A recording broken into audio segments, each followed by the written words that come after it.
8 de mayo de 2026.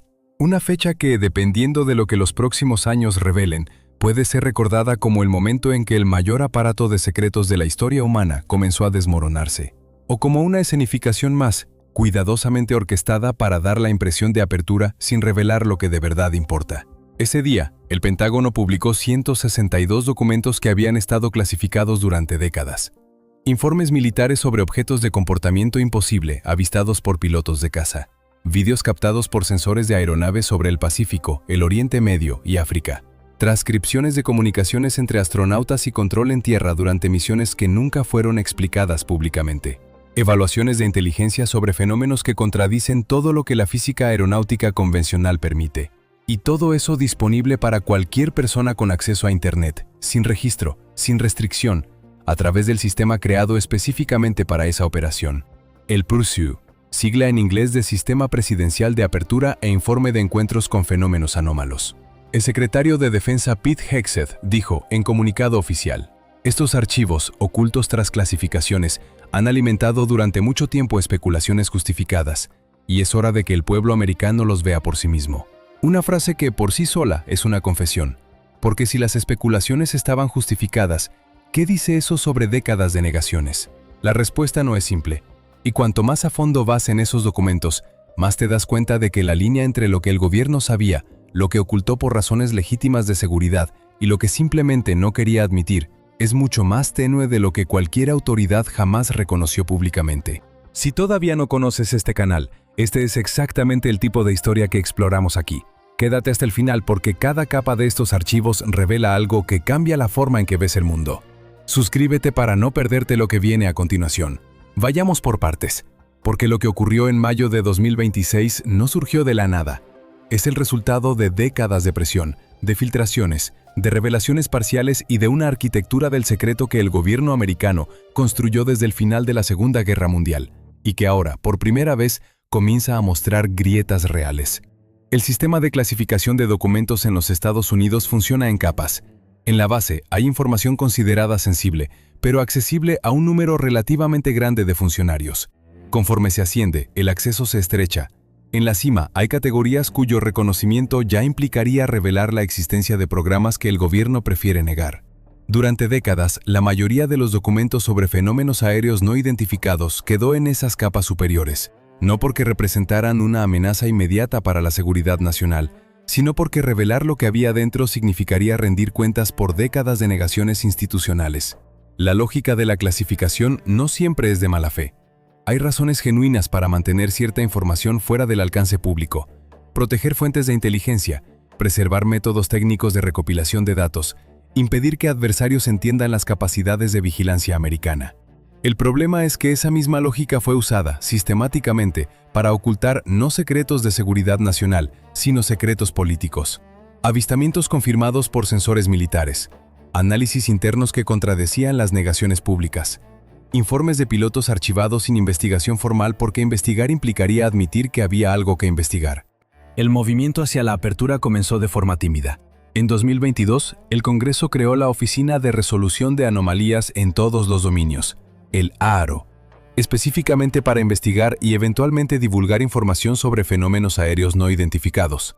En 2023, el ex oficial de inteligencia David Grush testificó ante el Congreso bajo juramento que los Estados Unidos poseían materiales de origen no humano y que había programas de recuperación activos. El Pentágono lo negó. El Congreso presionó.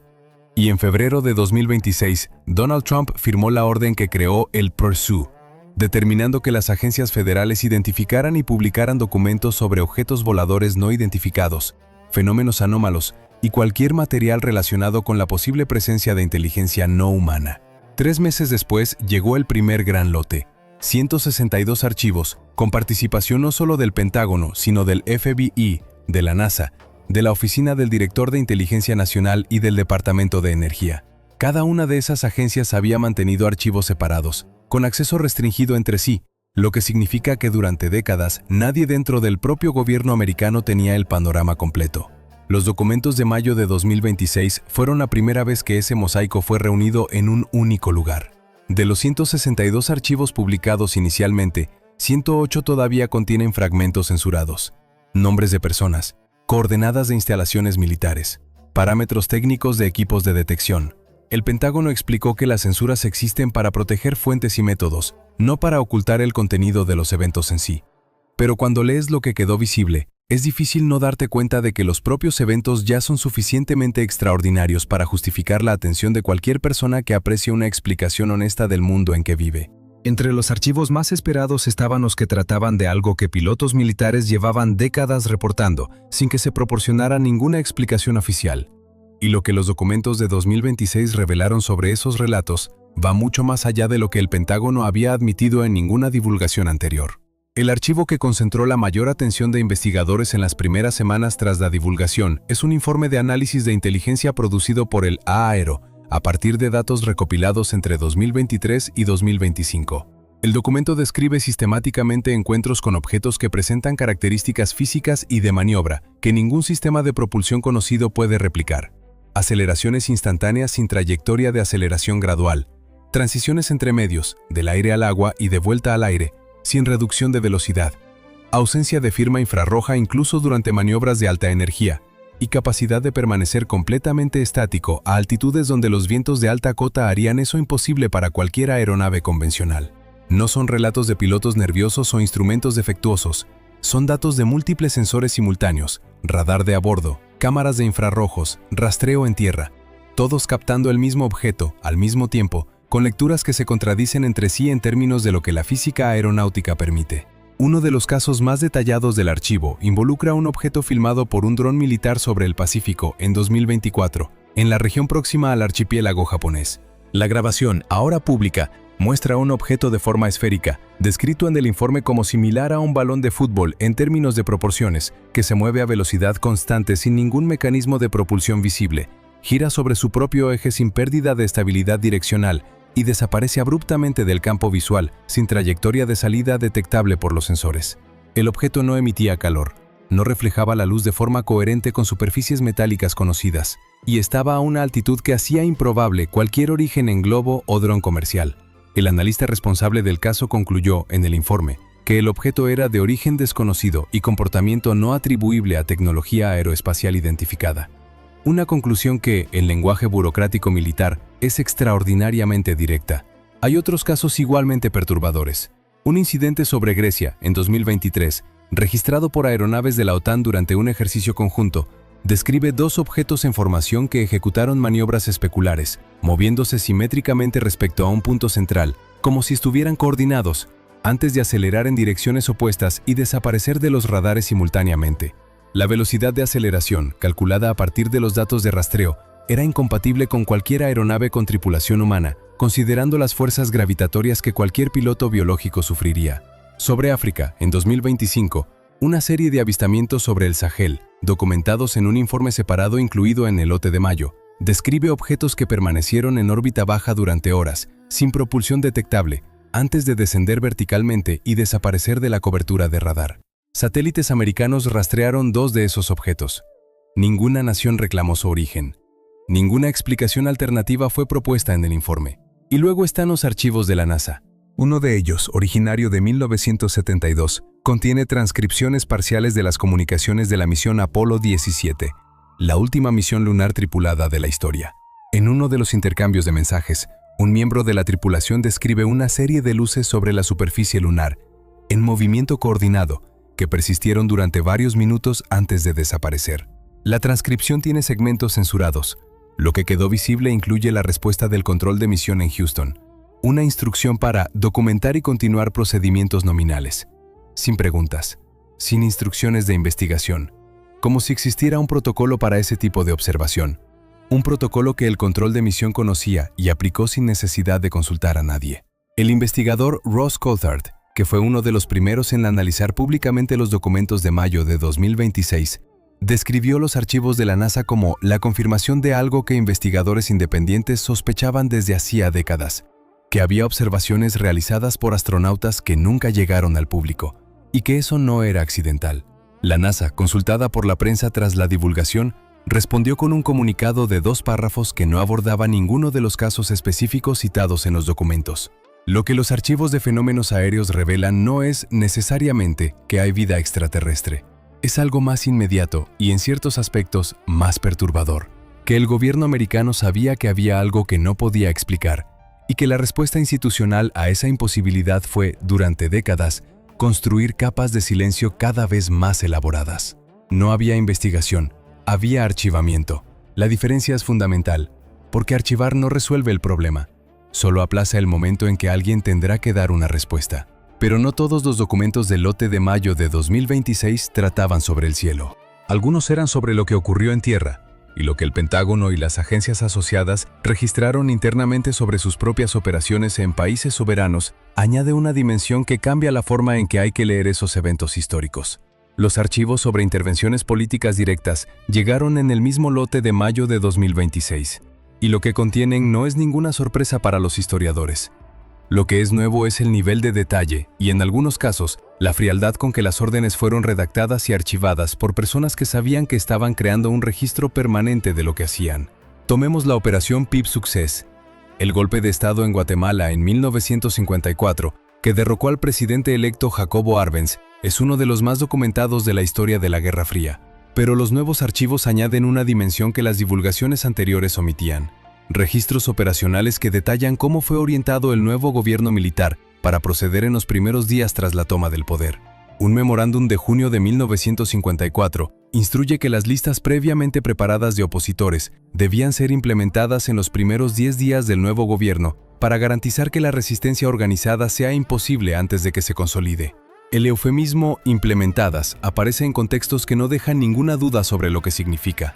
En Chile, la Operación Fubelt, el conjunto de acciones que culminó en el golpe del 11 de septiembre de 1973, ya era conocida en sus líneas generales desde las audiencias del Comité Church.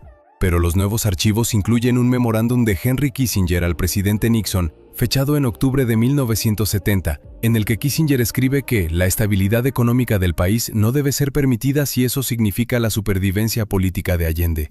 En otras palabras, empobrecer deliberadamente a Chile, como estrategia política, fue una decisión aprobada al más alto nivel del gobierno americano, y está documentada con firma. Un informe de evaluación interna producido 3 años después del golpe menciona, sin usar la palabra muertes, que la fase de consolidación resultó más costosa en términos de recursos humanos de lo que el planeamiento inicial preveía. El coste humano real del régimen que se instauró, documentado por comisiones chilenas de derechos humanos independientes, es de miles de muertos y decenas de miles de torturados. El informe interno sabía que habría un coste. Lo clasificó dentro de los parámetros aceptables. En el Congo, en Irán, en Cuba, en cada uno de esos países hay documentos en el lote que confirman la participación directa en cambios de gobierno que costaron vidas y redefinieron la historia de pueblos enteros. Pero lo que quizás es más revelador no es ninguna operación específica, es el patrón, la repetición, la forma en que los documentos muestran que existía una lógica institucional, un método, una burocracia de la intervención, formularios estandarizados, protocolos de evaluación, métricas de éxito, que trataba el derrocamiento de gobiernos elegidos como procedimiento operativo estándar. Hay un informe de evaluación posoperación de formato idéntico para Guatemala, Chile e Irán, el mismo encabezado, las mismas categorías de análisis, la misma estructura de objetivos alcanzados y costes operacionales, como si derrocar a un gobierno electo fuera el equivalente burocrático de una auditoría financiera. Un proceso con etapas, criterios y métricas de éxito que podían aplicarse repetidamente, en países diferentes, con ajustes mínimos. Ese método no estaba restringido al exterior. Y algunos de los documentos que provocaron la reacción política más inmediata en los Estados Unidos en mayo de 2026 tienen que ver con lo que el aparato de seguridad hacía dentro de sus propias fronteras, y en una escala que hace que las revelaciones de Snowden en 2013 parezcan apenas la punta visible de algo mucho más profundo. Lo que los documentos de vigilancia doméstica revelan no es un programa técnico, automatizado, sin rostro, como fue lo que Snowden expuso al mostrar la recopilación masiva de metadatos por la NSA. Es algo estructuralmente diferente. Decisiones humanas, tomadas por personas concretas, sobre quién merecía ser vigilado y por qué. Y los criterios, cuando aparecen en los documentos, son perturbadores en su arbitrariedad. Las listas de individuos bajo vigilancia activa incluyen periodistas, parlamentarios, académicos, líderes sindicales y activistas de derechos civiles. Los criterios de inclusión registrados en los archivos varían entre simpatía documentada hacia movimientos de liberación africanos, contactos con representantes cubanos, posiciones públicas sobre política de inmigración consideradas adversas al interés nacional. Una categoría tan vaga que podría abarcar a cualquier persona con una opinión divergente de la administración en ejercicio. Uno de los documentos confirma que senadores integrantes de comités de supervisión de agencias de inteligencia eran ellos mismos vigilados por las agencias que debían supervisar. El fiscalizador vigilado por el fiscalizado, sin saberlo. Un archivo específico, que los investigadores comenzaron a llamar informalmente el archivo Cronkite, reveló que Walter Cronkite, el periodista más respetado de los Estados Unidos durante décadas, era objeto de un expediente activo desde 1968, cuando dijo en directo que la guerra de Vietnam era un punto muerto. El expediente contiene transcripciones de llamadas telefónicas, notas de reuniones y evaluaciones de riesgo sobre su influencia en la opinión pública. Cronkite era tratado, en los documentos, como una variable a gestionar, no como un ciudadano protegido por la primera enmienda.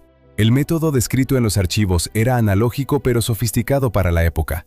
Informantes insertados en redacciones, grabaciones de reuniones en hoteles, seguimiento de correspondencia postal, agentes que convivían con los objetivos sin identificarse.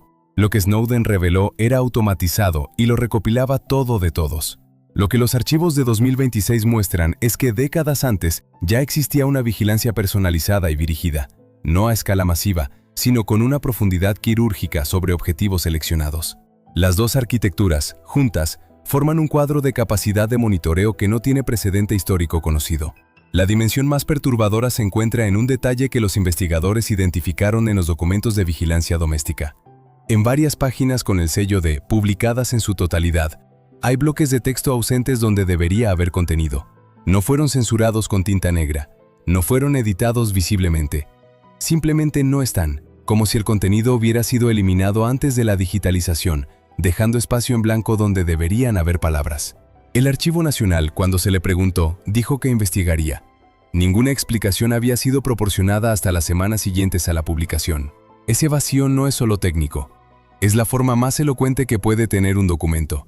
La ausencia donde debería haber respuesta. Y esa ausencia apunta directamente a la pregunta que los archivos de mayo de 2026, paradójicamente, volvieron más urgente al intentar responderla. ¿Qué sigue cerrado y por qué? John Greenwald Jr. tiene 50 años y ha pasado más de 25 de ellos presentando solicitudes de acceso a la información al gobierno americano.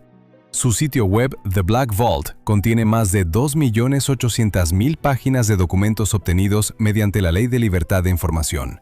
Empezó a los 15 años, como pasatiempo de un adolescente fascinado por fenómenos inexplicables. Hoy administra el mayor archivo privado de documentos gubernamentales desclasificados del mundo. Y aún así, cuando los archivos de mayo de 2026 fueron publicados, Greenwald identificó de inmediato algo que el público en general no percibió. Varios de los documentos publicados eran documentos que él había solicitado formalmente entre 2010 y 2018, y que el gobierno había negado, alegando que su publicación dañaría la seguridad nacional. El mismo gobierno ahora los ponía disponibles para descarga gratuita.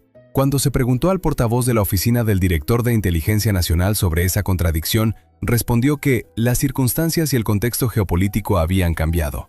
Una respuesta que no explica nada, porque los documentos en cuestión describen eventos de décadas atrás sin ninguna relación con ningún conflicto actual. Lo único que cambió fue la voluntad política de publicar. Y eso demuestra, de forma concreta, que la línea entre lo que se mantiene en secreto por razones de seguridad nacional y lo que se mantiene por conveniencia política no es técnica. Es una decisión, tomada por personas, reversible cuando esas personas cambian. Hay carpetas que permanecen cerradas por razones que el gobierno ya no consigue justificar de forma coherente. Una de ellas contiene los archivos operacionales completos sobre la Operación Northwoods, la propuesta aprobada por el Estado Mayor en 1962, para crear ataques terroristas falsos en territorio americano y atribuirlos a Cuba como pretexto para una invasión.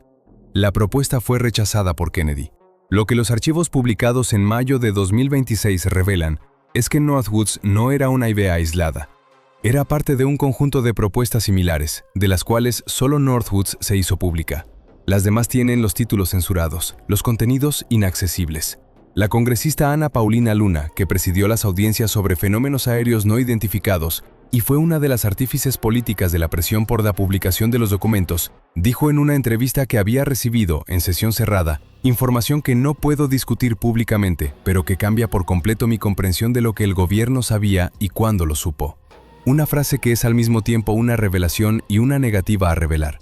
Ella sabe algo que nosotros no sabemos, y el sistema que creó ese secreto es el mismo que le impide compartirlo, aún siendo legisladora con mandato de supervisión. El senador Chuck Schumer, que en 2023 intentó aprobar una legislación que forzara la desclasificación de archivos sobre fenómenos aéreos y fue bloqueado por una enmienda de última hora, dijo públicamente que la resistencia vino de dentro del propio aparato de seguridad nacional. Hay personas dentro de esas agencias que creen sinceramente que el público no tiene derecho a saber lo que el gobierno hizo en su nombre, y tienen poder suficiente para bloquear a legisladores elegidos, no como acusación política, como descripción de un mecanismo que los propios documentos confirman que existe. Un memorándum interno fechado en 1976, publicado en el Lote de Mayo, discute explícitamente estrategias para gestionar solicitudes de información del Congreso de forma que se minimice la exposición operacional sin violar técnicamente las obligaciones legales de transparencia. En lenguaje directo, cómo proporcionar información incompleta al Congreso sin mentir formalmente. El Manual de la Omisión Estratégica, escrito y archivado con sello oficial. Es precisamente ese mecanismo, la verdad incompleta administrada como política institucional, lo que hace que el momento de mayo de 2026 sea diferente a cualquier cosa que vino antes. No porque los secretos se hayan acabado, sino porque por primera vez hay evidencia documental, en papel, con sello oficial, de que el sistema del secreto fue construido no solo para proteger operaciones legítimas, sino para proteger la continuidad del propio sistema del secreto. Un ciclo que se alimenta de sí mismo. Piensa en lo que eso significa ahora, no como cuestión histórica. Los mecanismos que produjeron los archivos de mayo de 2026, la vigilancia selectiva, las intervenciones no reconocidas, los protocolos de silencio sobre fenómenos inexplicables, no son mecanismos extintos. Son mecanismos que, según los propios documentos, funcionaron hasta 2025, el año más reciente cubierto por los archivos. Lo que se hizo antes puede hacerse ahora, con tecnología incomparablemente más sofisticada, con capacidad de recopilación de datos que hace que cualquier operación analógica del siglo XX parezca un esfuerzo primitivo. La diferencia entre 2026 y 1953 no es que el gobierno se haya vuelto más honesto, es que los archivos, cuando se publican, existen. Pueden ser leídos, confrontados con versiones oficiales que los contradicen, verificados contra los registros de quienes vivieron los eventos que describen. En algún lugar, ahora mismo, hay un archivo clasificado sobre algo que ocurrió recientemente y que cambiaría lo que piensas sobre el mundo en que vives. Puede ser sobre los objetos que siguen siendo avistados en los espacios aéreos de países que no los reivindican. Puede ser sobre acuerdos entre gobiernos que nunca fueron sometidos a aprobación democrática. Puede ser sobre capacidades técnicas de vigilancia que hacen que todo lo revelado hasta ahora sea obsoleto en comparación. Lo que los documentos de mayo de 2026 enseñaron, por encima de todo, es que la verdad no emerge porque los gobiernos decidan ser honestos. Emerge porque hay personas que siguen preguntando, procesando, solicitando, esperando décadas por una respuesta, y a veces viviendo lo suficiente para recibirla. Esto no es historia, es la estructura del presente, y sigue siendo construida, ahora, con o sin nuestra conciencia. Si este video cambió algo en la forma en que ves la información que recibes, dale al like y suscríbete. Aquí no paramos de preguntar.